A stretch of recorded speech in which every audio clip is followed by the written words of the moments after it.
Katika hotuba yake kwenye mkutano mkuu wa Umoja wa Mataifa, waziri wa mambo ya nje wa Rwanda Olivier J.P. Nduhungirehe alishutumu Jamhuri ya Kidemokrasia ya Kongo DRC kwa kudhoofisha juhudi za amani katika eneo la Maziwa Makuu kwa kuunga mkono wanamgambo wa Mauaji ya Kimbari na kukiuka makubaliano ya hivi karibuni ya amani. Hotuba yake ilionyesha wasiwasi wa Rwanda kuhusu vitendo vya DRC ambavyo anadai vinaendeleza vurugu, vinawalenga Wakongo wa Kitusi na kuhatarisha uthabiti wa kikanda. Waziri Nduhungirehe alisisitiza kuwa mgogoro mashariki mwa DRC unaotokana na miongo ya utawala mbovu na ukandamizaji umechochewa zaidi na hatua za hivi karibuni za kijeshi za DRC na ushirikiano wake na makundi ya waasi. Alitaja moja kwa moja FDLR na wanamgambo wa Wazalendo, akiwashutumu kwa kufanya mauaji ya kikabila na mashambulizi dhidi ya Wakongo wa Kitusi, hususan jamii ya Banyamulenge. Hatua hii mpya ya kijeshi ya DRC pamoja na ushirikiano unaoendelea na makundi ya kigaidi yaliyowekwa kwenye orodha ya vikwazo vya Umoja wa Mataifa ni ushahidi wa uzito wa janga hili, alisema waziri huyo. Alieleza kuwa matendo ya wanamgambo wa Wazalendo kuchoma vijiji, kuwapiga raia hadi kufa na kuwatumia watoto kama wapiganaji yanashabihiana kwa kiwango cha kutisha na yale ya wauaji wa mwaka 1994 waliotekeleza mauaji ya kimbari dhidi ya Watusi nchini Rwanda. Rwanda ilionya kuwa vitendo hivi ni uhalifu dhidi ya ubinadamu na vinaonyesha dalili za mapema za mauaji ya kimbari, na ikatoa wito wa kuchukuliwa hatua za haraka za kimataifa kuzuia hali isiendelee kuzorota.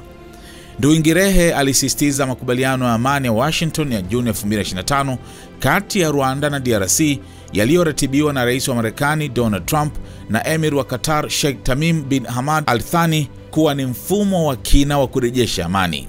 Hata hivyo, alionyesha kukatishwa tamaa na utekelezaji hafifu wa makubaliano hayo, akidai DRC inaendelea kuongeza nguvu za kijeshi, kutumia drones na ndege za kivita kushambulia raia pamoja na kushirikiana na mamluki ya kigeni, jambo linalokiuka mikataba ya kimataifa. Rwanda inalaani hatua hizi na kuisihi DRC kukataa suluhisho la kijeshi na kutekeleza makubaliano ya Washington kwa moyo wa dhati, aliomba Nduhungirehe. Waziri huyo pia alikosoa kikosi cha kulinda amani cha Umoja wa Mataifa DRC MONUSCO ambacho kimekuwepo tangu mwaka 1999 kwa kushindwa kuzima makundi kama FDLR. Alionyesha wasiwasi kuwa MONUSCO imekuwa ikishirikiana na muungano wa kijeshi unaojumuisha FDLR, jambo linalokwenda kinyume na zaidi ya maazimio 20 ya Baraza la Usalama yanayotaka kundi hilo livunjwe. Aliitaka MONUSCO ipewe mapitio ya kina ya mamlaka yake ili iendane na malengo ya ulinzi wa amani na sheria za kimataifa. Mbali na mgogoro wa DRC, Nduhungirehe alisisitiza dhamira ya Rwanda katika kuendeleza amani, maendeleo endelevu na mageuzi ya Umoja wa Mataifa. Aliunga mkono wito wa Afrika kupata viti viwili vya kudumu vyenye kura ya turufu katika Baraza la Usalama, akibainisha kuwa bara lenye watu bilioni 1.2 na ajenda yenye mizozo mingi haliwezi kuachwa pembezoni. Akiweka msisitizo, Nduhungirehe alihitimisha hotuba yake kwa kuonya jamii ya kimataifa kutofumbia macho uendelezaji wa itikadi za mauaji ya kimbari mashariki mwa DRC. Hakuna kiwango cha unafiki kitakachobadilisha ukweli na kugeuza wahalifu kuwa wahanga, alisema, akionya kuwa kufadhili na kuwapatia silaha wanamgambo hao ni ushiriki moja kwa moja katika uhalifu. Hotuba ya Rwanda iliweka DRC kama kikwazo kikuu cha amani katika eneo la Maziwa Makuu, huku ikithibitisha dhamira yake ya kuendelea na mazungumzo na ushirikiano wa kimataifa ili kushughulikia changamoto za dunia za kuzuia umwagaji damu zaidi. Your Excellency Annalena Baerbock, President of the 80th General Assembly, Your Excellency Antonio Guterres, Secretary General of the United Nations, Excellencies, Heads of Delegation, ladies and gentlemen, good evening.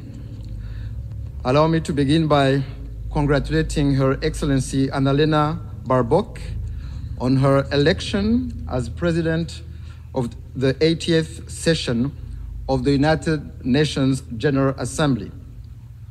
I take this opportunity to thank His Excellency Philemon Yang, the outgoing President, for his work and dedicated service to multilateralism.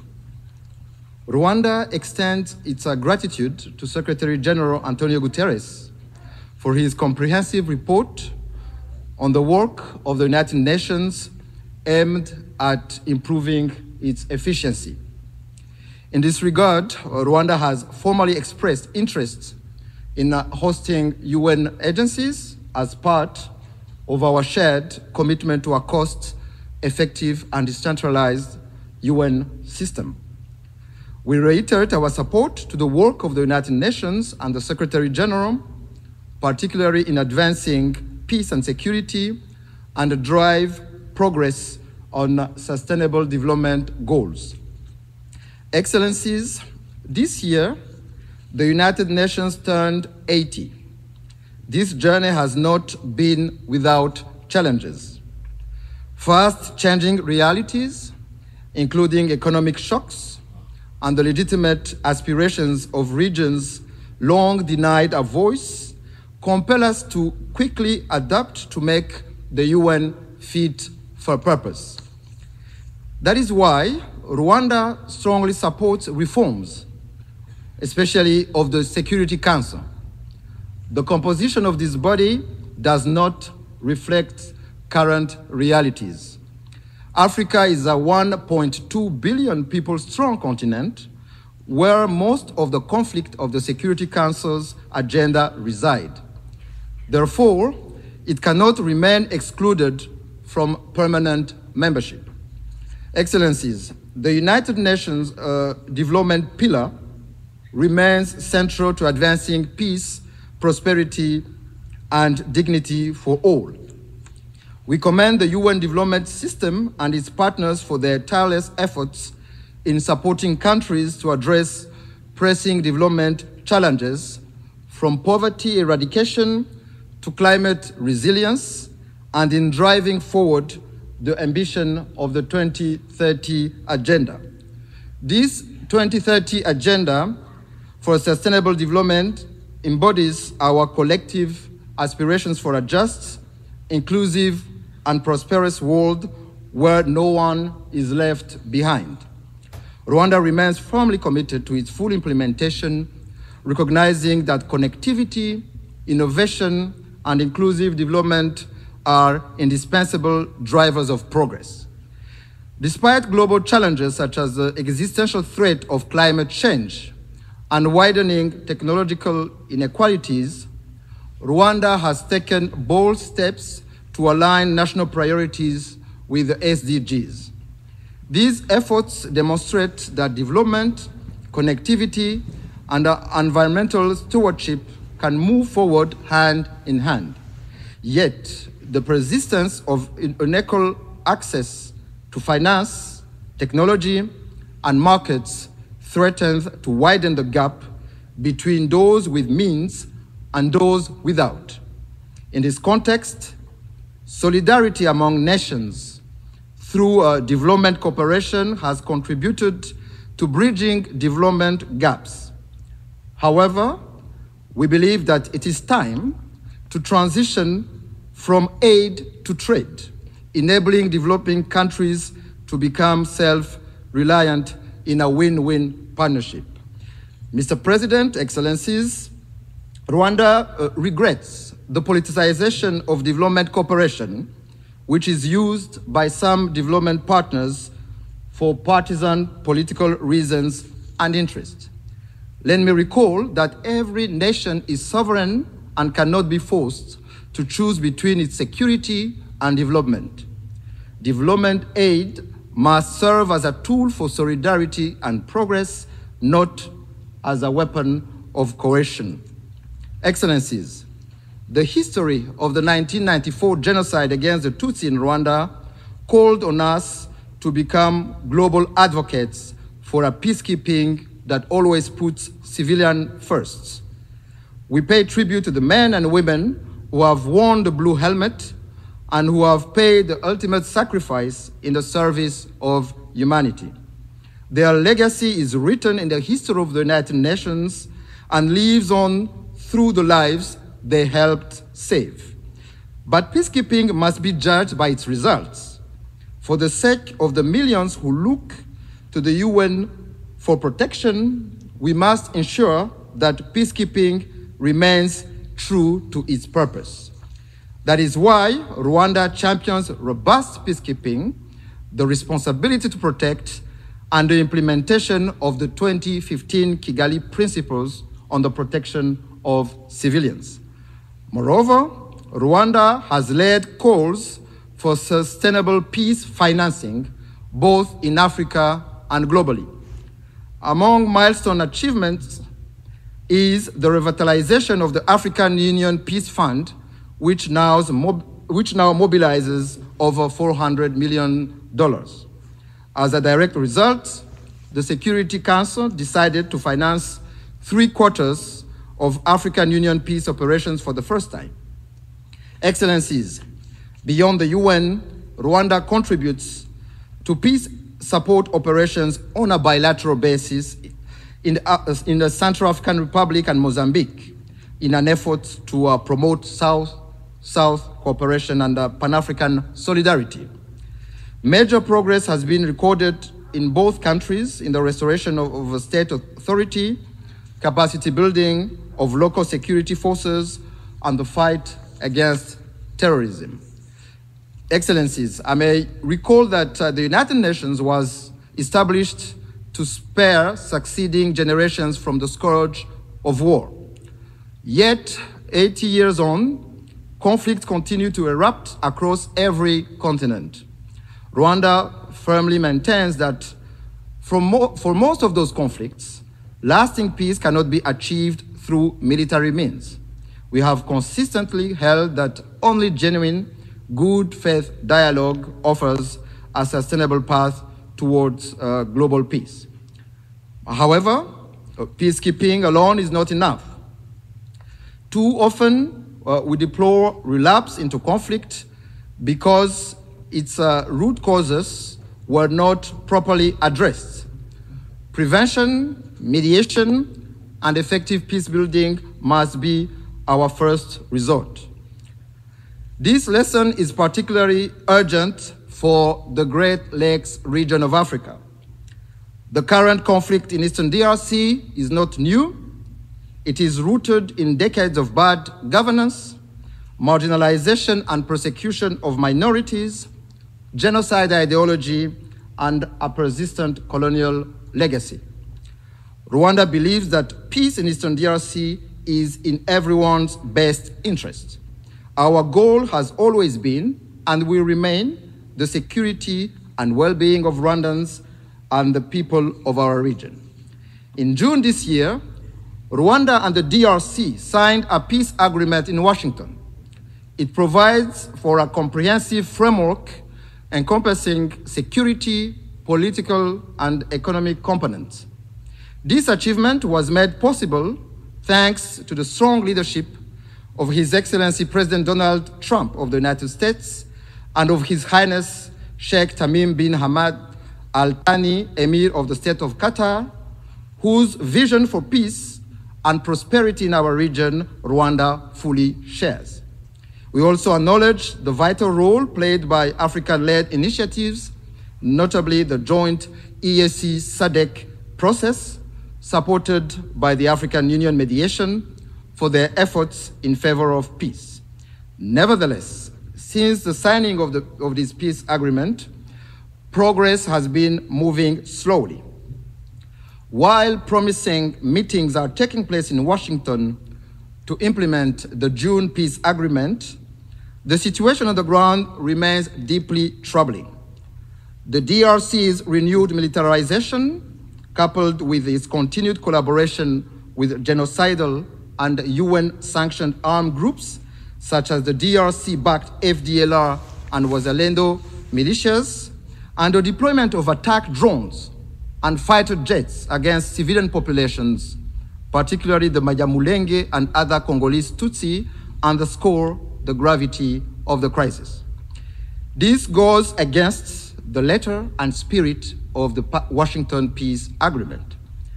Additionally, this coalition is supported by foreign forces, including mercenaries, in clear violation of the 1977 OAU Convention and the 1989 UN Convention against the use of mercenaries. Rwanda condemns these developments and calls on the DRC to reject the military solution and implement in good faith the Washington Peace Agreement, which is a golden opportunity to end this conflict that has lasted for far too long. Excellency, since 1999, the United Nations has maintained a robustly mandated peacekeeping mission in the Democratic Republic of Congo, named MONUSCO, to help address the crisis.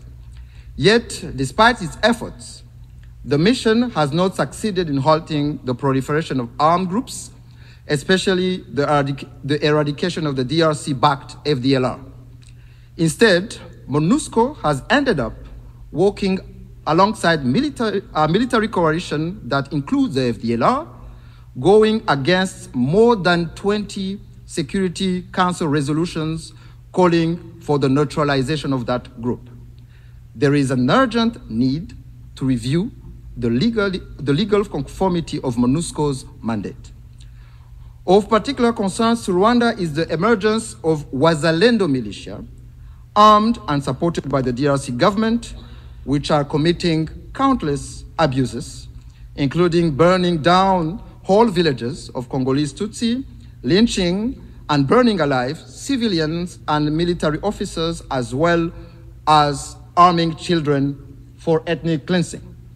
Their brutality, methods, and ideology bear an alarming resemblance to that of the genocidal militia of 1994 in Rwanda. Strong action is needed to put an end to this dangerous development before it is too late. Excellencies, human rights are a major pillar of the United Nations. Rwanda rose from the ashes of the genocide in 1994 by placing human dignity, unity, and accountability at the center of our governance. We thank the United Nations for establishing the International Day of Reflection of the 1994 genocide against the Tutsi, commemorated every April 7th.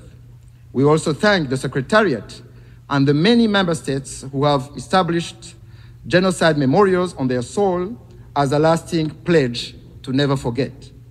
Equally, we commend the work of the International Criminal Tribunal for Rwanda and the residual mechanism for prosecuting genocide perpetrators. However, Rwanda is deeply concerned about the persistence of genocide ideology and related crimes in Eastern DRC under the watch of the international community and the UN itself. We call on the international community to not turn a blind eye once more for what is clear to see. The targeting, persecution, and massacre of Congolese Tutsi, including the Banyamulenge community, amounts to crimes against humanity which have all the early warning signs of a genocide. Indeed, genocide follows a pattern. It follows clear stages. It is not an umbrella term. It is defined by international law. Genocide targets a specific group for who they are, with the intent to exterminate them as such. In this regard, no amount of calculated cynicism can rewrite the truth and recast perpetrators as victims or victims as perpetrators. These are denialist behaviors often deployed by perpetrators. In the same vein, no claims from a government arming a genocidal militia will change the facts of history. Financing and providing weapons to a group with a proven genocidal record and ongoing intent is nothing less than complicity in the crime itself. I must say that if there are crimes in the DRC committed for economic gains, they have clear names. Those are corruption, bad governance, and the embezzlement of public funds. Mr. President, Excellencies, I wish to conclude by reaffirming that Rwanda stands ready to work alongside all member states to ensure that the United Nations remains a force for peace, justice, and sustainable development. While the challenges and solutions for multilateralism are clear, it is political will that must guide us today to build a UN fit for purpose. Together, We must build an organization capable of addressing the needs of billions across the globe, tackling human rights abuses, climate change, and responding to an increasingly interconnected world for successive generations to come. I thank you. Attention! Your potential customers are watching this video. Don't miss out on the opportunity to reach them. Advertise your business alongside their favorite content and convert them into loyal customers. Contact us now at info@snstz.com or WhatsApp 0659250389 to amplify your brand to the SNS family.